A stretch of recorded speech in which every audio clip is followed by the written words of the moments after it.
Penguin Random House Audio presents The Final Case by David Guterson. Read for you by George Newbern. For Ruth, Maverick, and Everest. Descendants.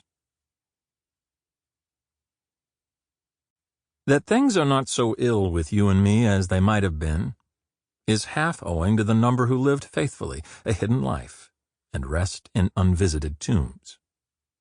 George Eliot, Middlemarch. Author's note.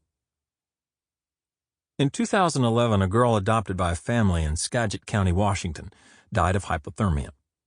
2 years later, her adoptive parents were tried in court in connection with her death. The adopted girl came to this family from Ethiopia.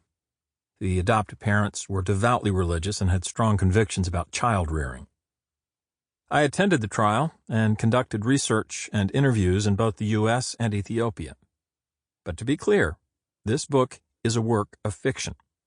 Certainly there are parallels here to what happened in the real world, but they are only parallels, not reality itself. Prologue. My father was a criminal attorney. In his office, case files filled cabinets on all four walls. A few years ago, those files got transferred into boxes, and the boxes got stacked, floor to ceiling, in the room where I wrote novels. Chronologically arranged and tagged, both with dates and the surnames of clients, they formed a bulwark counterpointed by my windows. Outdoor light, then, had to run through tunnels constructed of my father's files before illuminating the pages I was working on.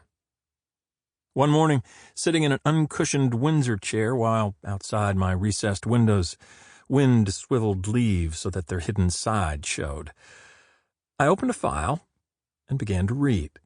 It was titled Wilton, Teresa. And the first thing I found there was a letter written on November 6, 1955, by Mrs. James Lovell to the superintendent of Western State Hospital in Steilacoom, Washington, about her sister Teresa Wilton, who'd been a mental patient at Western State earlier that year but had since returned to her family. Mrs. Lovell's letter offered background. Teresa had 4 children. Teresa had left her husband, Frank, many times over the years. Teresa had attempted suicide 2 years earlier. Teresa had been diagnosed as a paranoid schizophrenic. Teresa currently had 2 sons at home, Sean and Marcus, ages 7 and 9, she was incapable of caring for. At the moment, Mrs. Lovell said, Teresa was in the throes of mental illness and firm in her belief that Frank planned to kill her and all their children. Planned, even, to kill their son Kenneth, who was serving with the Army in Korea. The next day I found this in a document entitled State of Washington v. Wilton, Teresa. Teresa Wilton took a .38 caliber revolver out of Frank's suitcase, waited in a bedroom doorway as he came upstairs after breakfast, and shot him in the back. After stumbling downstairs, Frank died, face down, on his kitchen floor, while Sean and Marcus looked on. A judge asked my father to represent Teresa Wilton. There were not yet public defenders in Seattle, which in 1955 had no freeway or skyscrapers. My father was 25 at that point, and this was his first case. His initial move was to write to the King County Juvenile Court Commissioner to say that Sean and Marcus were in jeopardy now that their father was dead and their mother in jail. They were in the care of an aunt, he explained, but that was temporary. Sean and Marcus had to go somewhere permanently, specifically to the home of an older brother, Lee, in Fairbanks, Alaska, whom my father had contacted and who was not averse to trying. Could the commissioner sign an order to that effect? Proceedings were cursory. Teresa Wilton was sent back to Western State Hospital because she was incapable of standing trial. She wouldn't eat while being held, so my father went to Western State to see what he could do about it. Shortly afterward, Kenneth Wilton, on furlough from Korea, came to see my father. With the right court order, Kenneth explained, he could request an allotment from the armed services for the welfare of his younger brothers. My father sought the court order. Meanwhile, it seemed to him that if Sean and Marcus were going to Fairbanks, they ought to travel at the winter school recess, so he wrote again to the juvenile court about them as well as to a Miss Witzak at the Washington State Department of Public Assistance. In April of 1956, Mrs. Lovell wrote my father with 2 questions. Where should she send Teresa's 1955 tax return? And why was Teresa's psychiatrist not seeing her more often?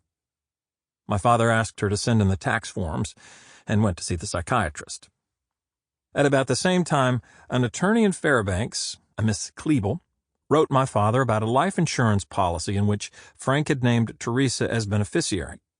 Alaska Statute 13.10.130, Miss Klebel pointed out, was entitled, Person Convicted of Murder of Decedent Not to Inherit from Decedent.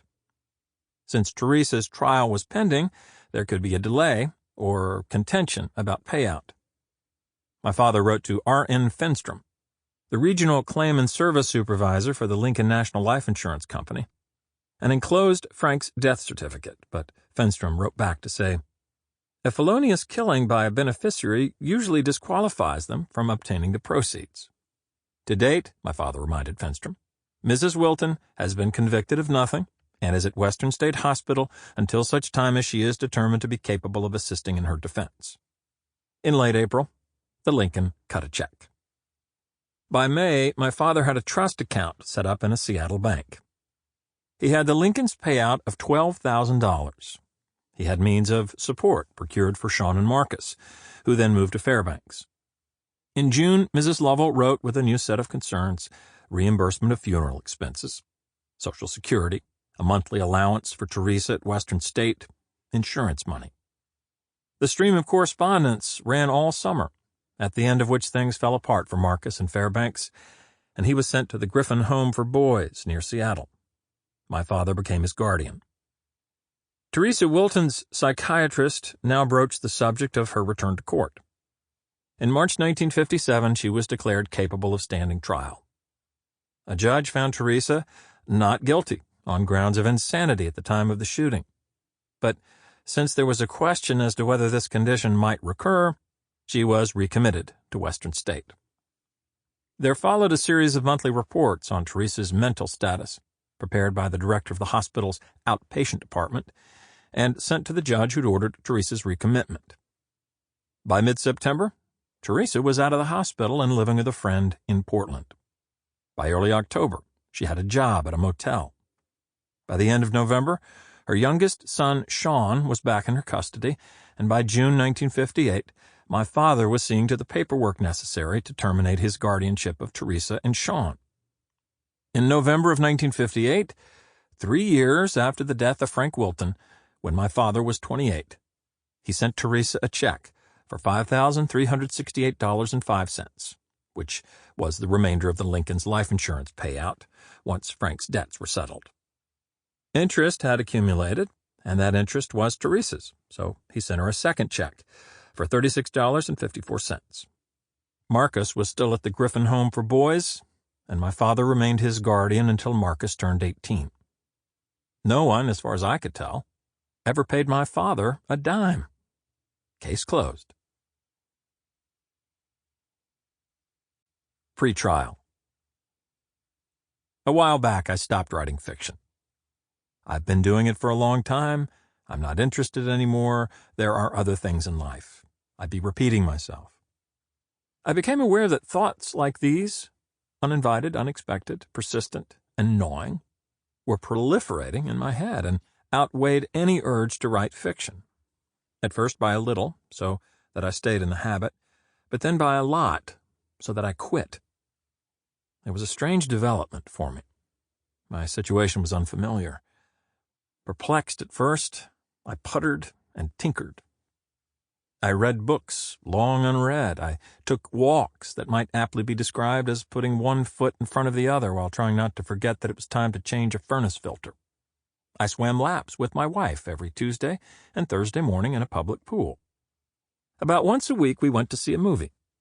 About twice a week we ate lunch in a cafe. My life clearly smacked now of bourgeois retirement. Predominantly, I cleaned, organized, repaired, and refurbished, and so the weeks went past without any fiction writing. Some days I was distressed to learn that it was noon already, but This perturbation from the start was mild, a pang at worst, or... Sample complete. Ready to continue?